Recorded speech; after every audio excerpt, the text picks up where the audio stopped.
네, 여러분 안녕하세요. 가을바람입니다. 오늘은 리게티 22년 1분기 실적을 한번 요약해서 살펴보고 아이온큐 측에서 또 뉴스 나온 게 있어서 그걸 한번 같이 살펴보도록 하겠습니다. 그래서 오늘의 부제는 양자 컴퓨팅은 아직 초기 산업이다. 그래서 그 전반적인 내용들을 한번 같이 공부해 보시죠. 네, 먼저 리게티 22년 1분기 실적 요약입니다. 그래서 1분기 매출은 2.1 밀리언 정도가 나왔고요.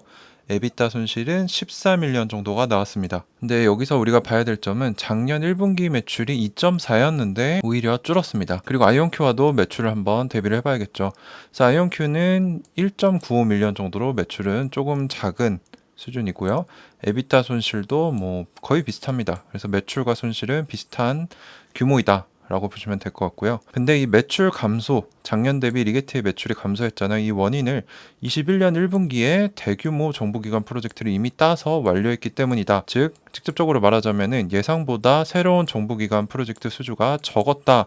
라고 볼 수 있습니다. 그래서 이 부분은 투자자분들은 좀 유의해서 보셔야 될 것 같고요. 그래서 2022년 가이던스를 어떻게 줬냐? 전체 22년 예상 매출은 12에서 13밀리언 정도로 봤고 22년 전체 에비타 손실은 50에서 53밀리언 정도로 보았다. 네, 아이온큐랑 비교해보면 아이온큐는 22년 예상 매출은 10밀리언 범위고 에비타 손실은 55 정도로 역시 흡사한 수준입니다. 그래서 리게티랑 아이온큐 사이즈가 거의 비슷해졌다라고 보시면 될 것 같아요. 그래서 여기 보시면은 실적만 봐도 가이던스만 봐도 아이온큐와 리게티 사이즈가 되게 비슷하다라고 느끼실 수 있는데 실제 시가총액도 많이 비슷해졌습니다. 그래서 아이온큐 같은 경우는 영상을 촬영하는 5월 28일 기준으로 주가가 6불이 조금 안 되고요. 그리고 시총이 한 1.17빌리언 정도가 됩니다. 그렇다면 리게티도 비슷하겠죠. 리게티도 보시면은 시총이 1빌리언에 주가는 8.81 정도 됩니다.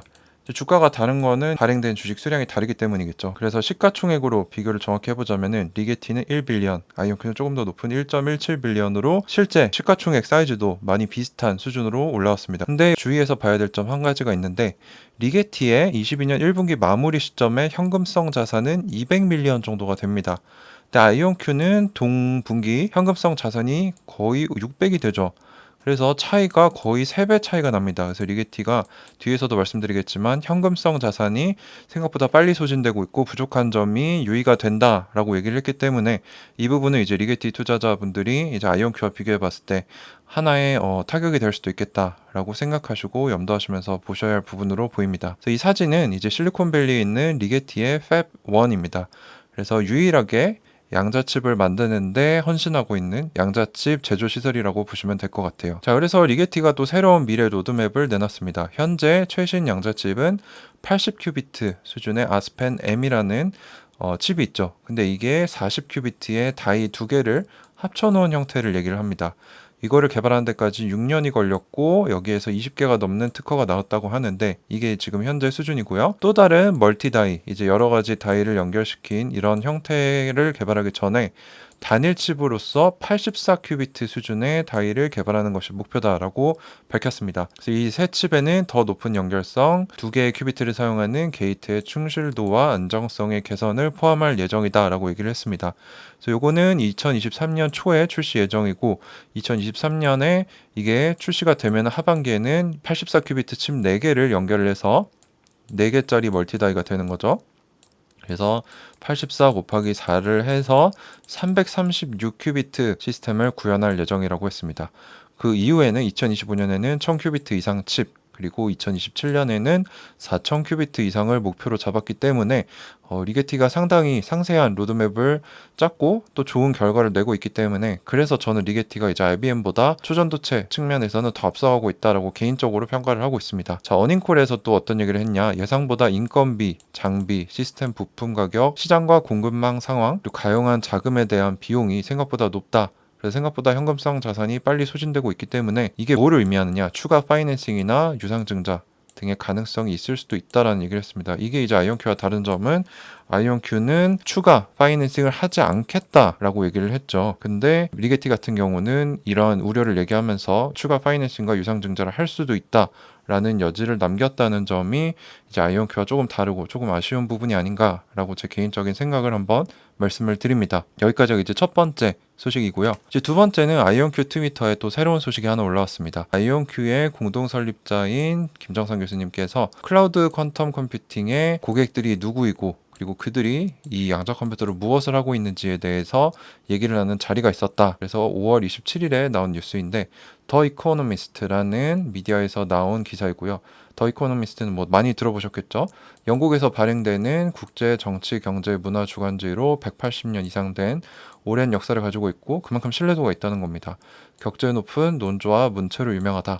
그리고 이 안에서 일하고 있는 길리아드 아밋이라는 이론 물리학, 과학 커뮤니케이션 학위를 가진 과학 전문 특파원이 주관한 패널 토론회였어요. 여기 이제 아이온큐, IBM, 그리고 아마존 브라켓, 옥스포드 퀀텀 서킷스 등 여러 관계자들, 전문가들이 참가를 해서 양자산업화 2022라는 토론회를 가졌습니다. 여기서 이제 아이온큐의 김정선 교수님이 클라우드 양자 컴퓨팅의 고객은 누구이고 그들이 이 양자 컴퓨터로 무엇을 하고 있는가에 대해서 대략적인 설명을 해주셨는데 이제 저희가 공부를 해놓으면 좋을 것 같아서 좀 담아봤습니다. 자, 그래서 이런 식으로 이분이 이제 그 특파원이고 뭐 여기 이제 전문가들 네 분이서 얘기를 나눴는데 김정선 교수님이 여기 계시죠. 자, 어떤 얘기를 하셨느냐? 초기에는 양자 컴퓨팅 연구자들이 이제 교육적인 목적을 위해서 주로 클라우드 컴퓨팅을 통해 이제 양자 컴퓨터에 접근을 했는데 현재는 전통적인 해결법, 이제 전통적인 컴퓨터를 사용한 해결법이 효율적이지 못해서 매우 복잡한 문제를 풀기 위해서 전통적이지 않은 분야의 산업계의 회사들이 많이 접근을 하고 있다는 겁니다. Non-traditional이라는 게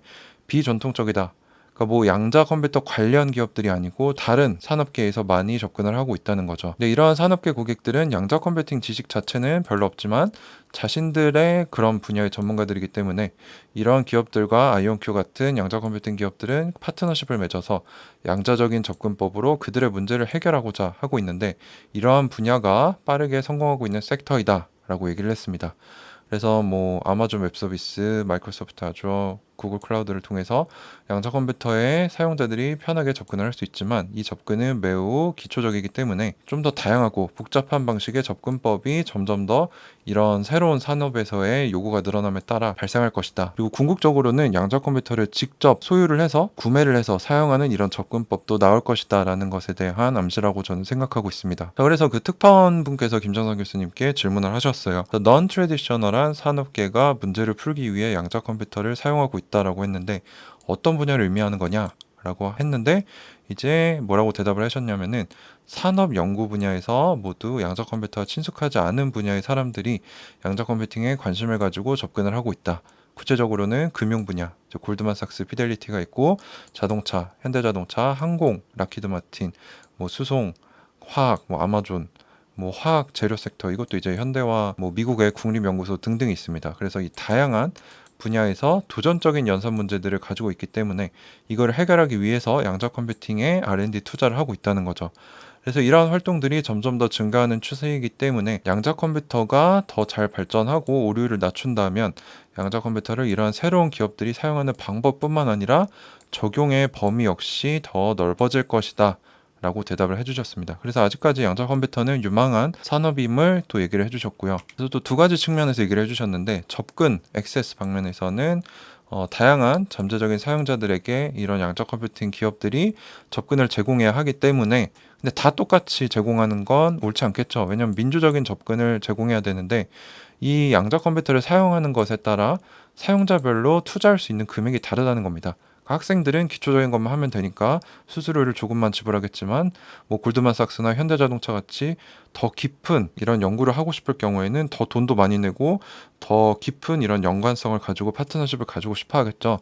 그래서 이런 민주적인 접근을 제공하기 위해서 더 많은 투자를 하는 데디케이티드한 고객들, 헌신된 고객들에게는 아이온큐 내부 전문가들과 따로 파트너십을 맺어서 접근법을 제공하고 있다. 라고 얘기를 했고요. 뭐 부가적으로 데이터 보안적인 측면에서도 이제 교육 목적으로 들어온 사람들은 뭐 아무 데이터나 인풋으로 넣고 써도 상관없겠지만 산업 분야, 정부 분야는 이제 아이온큐가 클라우드 컴퓨팅으로 양자 컴퓨터를 제공을 하는데 뭐 민감한 기밀에 접촉되는 부분들에 대해서 아무 데이터나 넣어서 돌리면 중간에 채갈 수도 있기 때문에 이런 양자 컴퓨팅 기업들이 이런 데이터 보안 쪽에서도 신경을 써줘야 한다. 라는 얘기를 해주셨습니다. 자, 그래서 저의 의견은 뭐냐, 이 얘기가 사실 쉬운 얘기는 아니었고 뭐 직접적으로 우리가 뭐 정보를 뽑아낼 수 있는 그런 쉬운 얘기는 아니었습니다. 그래서 정리를 한번 해보자면은 현재는 양자 컴퓨터를 클라우드를 통해 접속해서 사용하는 것이 거의 유일한 접근법이라는 거죠. 근데 좀 더 데디케이트 더 헌신되고 더 깊게 연구하고 싶어하는 관심이 많은 기업 고객들 같은 고객들에게는 전용 클라우드를 통해 더욱더 진보된 이제 뭐 아이온큐 같은 경우는 아직 대중들에게 출시가 되지 않은 뭐 아이온큐 포르테나 아이온큐 아리아 같은 이런 양자 컴퓨팅 모델들을 사적으로 전용 클라우드를 통해 아마 더 많은 돈을 받고 접근을 허용 중인 것으로 파악이 됩니다. 그래서 넌 트래디셔널한 산업 분야에서의 양자 컴퓨팅 수요가 늘어나고는 있지만 아직 두각을 나타내는 실용적이고 매출로 이어지는 돈이 되는 유즈 케이스, 사용 사례가 제한적이다, 거의 없다라고 생각하시면 됩니다. 그래서 그만큼 뭐 이런 부분들을 보면 아직 양자 분야는 초기이다라는 점을 다시 한번 저희가 알 수 있을 것 같고요. 그래서 아이온큐의 차후 몇 년 안에 양자 컴퓨팅 시스템 자체를 제조해서 한두 대를 판매하겠다라고 얘기를 했죠. 21년에서 23년 사이에. 근데 이게 어디로 판매가 되는지가 중요하다라고 생각을 하고 있습니다. 그래서 제 예상으로는 정부 아니면 이제 금융, 골드만삭스나 피델리티 또는 자동차, 현대자동차 측에서 사갈 거다라는 예측이 들긴 하는데요. 어디가 사가는지가 정말 중요합니다. 왜냐하면 이런 선도적인 기업들, 유명한 주체가 사가야 기업들이 먼저 양자 컴퓨터를 한 대씩 보유하게 되면은 뒤처지지 않기 위해서 다른 산업 또는 다른 기업들이 양자 컴퓨팅을 우리도 사야겠다라고 생각을 하게 될 거고, 이런 판매량이 늘어나면은 결국 이 늘어난 양자 컴퓨터들로 인해서 기업들이 여러 가지를 테스트를 해볼 거고, 결국에는 이것이 트리거가 되어서 실용적이고 돈이 되는 유즈 케이스를 도출하게 될 것이다. 그래서 이 판매가 중요하다라는 말씀을 드리고요. 양자 컴퓨터가 아직 정말 극초기 산업이기 때문에 투자에는 유의가 필요하다라는 말씀을 다시 한번 드립니다. 아이온큐가 어디에 판매하는지 우리가 같이 모니터링을 해볼 필요성이 있을 것 같고요. 또 그렇게 지켜볼 예정입니다.